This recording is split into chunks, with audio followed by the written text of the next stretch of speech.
Ready for a deep dive today?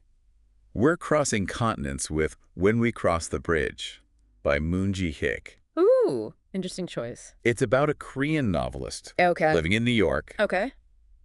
but he's wrestling with this bridge collapse back in Seoul. Huh.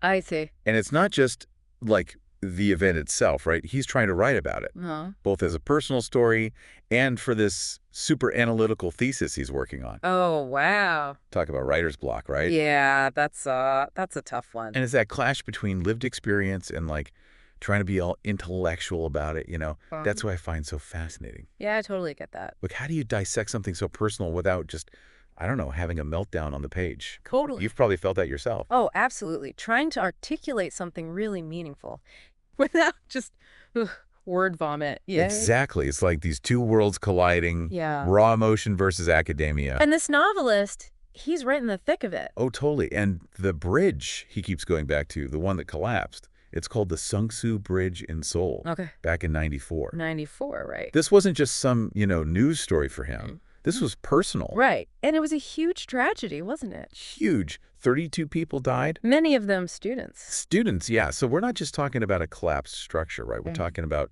the ripples, the individual lives. Exactly. And the novel doesn't shy away from that. No, not at all. In fact, he had this chilling near miss himself. Oh, really? Yeah, he's on the Seoul subway, totally packed. I can imagine. And he glances out the window at the bridge, thinks it looks totally normal. Oh, wow. And then, well... Yeah, it's that jarring contrast that gets me. I know. Normalcy, right? Just totally bumping up against this horrible chaos. It's like, how can those two things even exist in the same moment? It's almost surreal. Totally. And to explain how impossible it is to put that into words, especially for a thesis, right? He uses this analogy of a triangle, a square, and a cube. Okay, I'm intrigued. And it really got me thinking, It's those analogies that I love. They get you thinking on multiple levels. Exactly. Like, how do you flatten something as messy and three-dimensional as, a trauma into something neat and two-dimensional, like words on a page? It's impossible. Pretty much. And that's where Aya comes in. She's this Japanese artist he meets in New York. Okay. And they run into each other, of all places, on the George Washington Bridge. No way! Are you serious? I'm telling you, it's too perfect. That can't be a coincidence. Right? It's this very deliberate parallel the novel sets up. Yeah, so we're talking about bridges on multiple levels here, huh? On multiple levels. I like it. Because the George Washington Bridge, it becomes this kind of echo of the Seongsu Bridge. Ah, that makes sense. Right. Both of them, in their own ways, they embody connection. Right. Loss, the fragility of what we build. And not just physically, but emotionally, too. Exactly. As they're walking, you can tell he's trying to figure out how to even begin to explain all this to her. Oh, I bet. He stumbles, hesitates. He doesn't even know where to start. Exactly.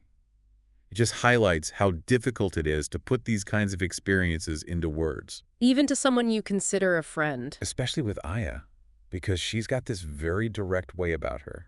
What do you mean? Well, remember when she just blurts out, What? Is it normal for Koreans to walk across bridges? Oh, wow. Just like that. So blunt. I mean, it seems like a simple question. It does. But it's loaded, It's like she's forcing him to think about it. Yes. And us. To acknowledge there's this deeper meaning behind it. Right. It's not just a walk in the park. Not at all. It's about confronting something much bigger. I'm hooked. Me too. And it just gets more intense from here. And it's on that walk across the George Washington Bridge that they start talking about, those moments, those events that kind of lodge themselves in our timelines. Right, like markers. Exactly. Those pivotal events. We measure everything again. Yes. And for Aya, it's the 2011 earthquake and tsunami in Japan. Ah, right. And for the novelist, it's 9/11.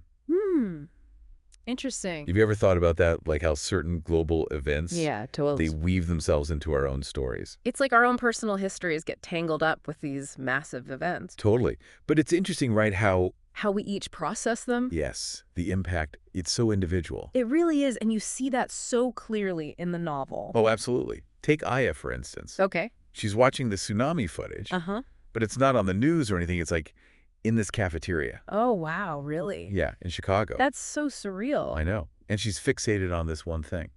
What's that? Who's filming it? She's picturing them right there in the middle of the devastation. No, I can't even imagine. risking their lives to get the footage. It's that immediate empathy, you know? Exactly. Like, she's not even thinking about the bigger picture.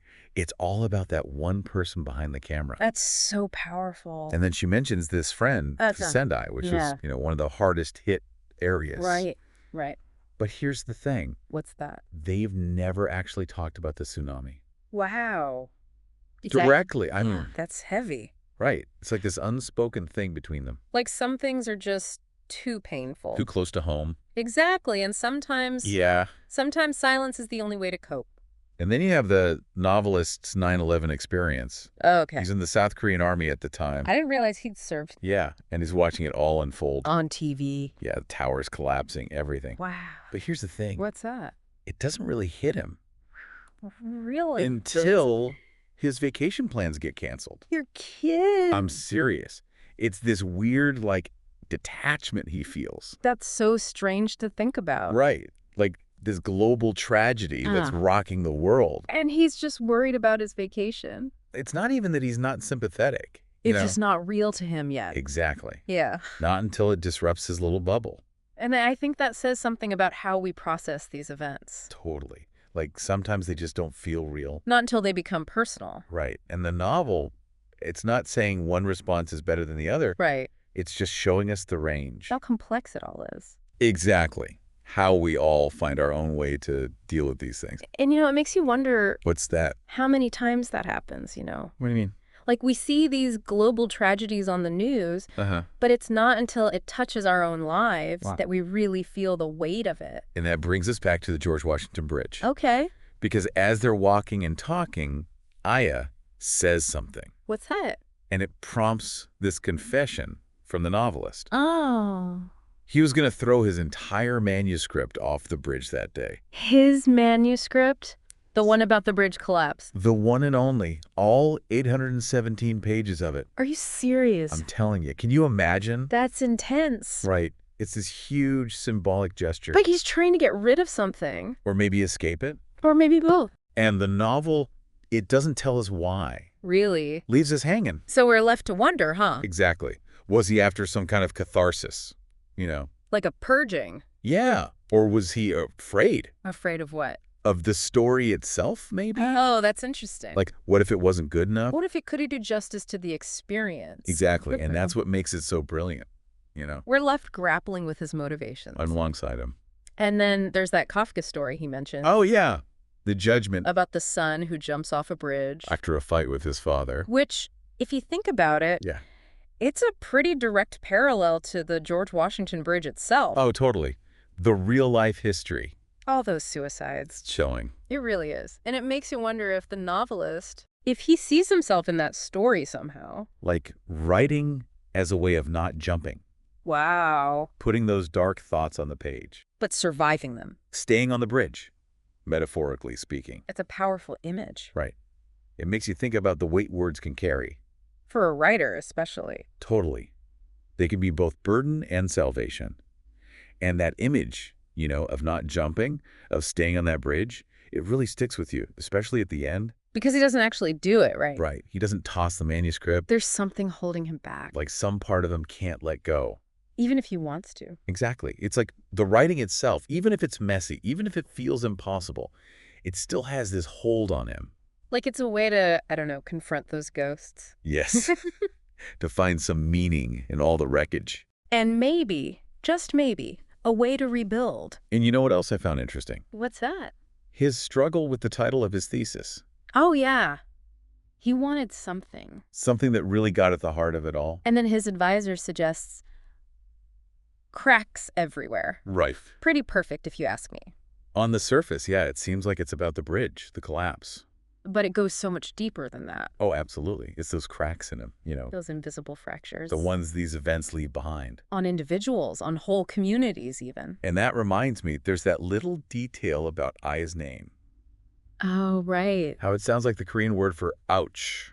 Which, when you think about it, I know. It's kind of unsettling. Totally. Just this tiny detail. But it adds to that feeling of... I know, right? Like things are just a little off. And then there's that last scene. The smell of old cannon shells. Ugh, it's like, what does that even mean? It takes you back, doesn't it? Back to the past, to history. All those echoes, right? George Washington, the Revolutionary War, it's all there. Like, the past is still so present. Always. So we're left with this question right now. Has he actually made peace with any of it? Right. Can you ever really bridge that gap? Between what you remember and what it all means. I don't know. It's a tough one. And the novel, it doesn't really give us an answer. Which I kind of like. Me too. Because it leaves us with that same uncertainty. The uncertainty that he's still carrying. Exactly. And I think that's what makes this novel so powerful, you know? It doesn't offer easy answers. It makes you ask the tough questions. Yeah. About memory, about meaning, about how we make sense of these huge, life-altering events. It really makes you think about the cracks we all carry, doesn't it? It does, and how we navigate those spaces, those places where our own personal stories intersect with the bigger picture. So as we wrap up this deep dive, that's something I want to leave you with. What cracks do you carry?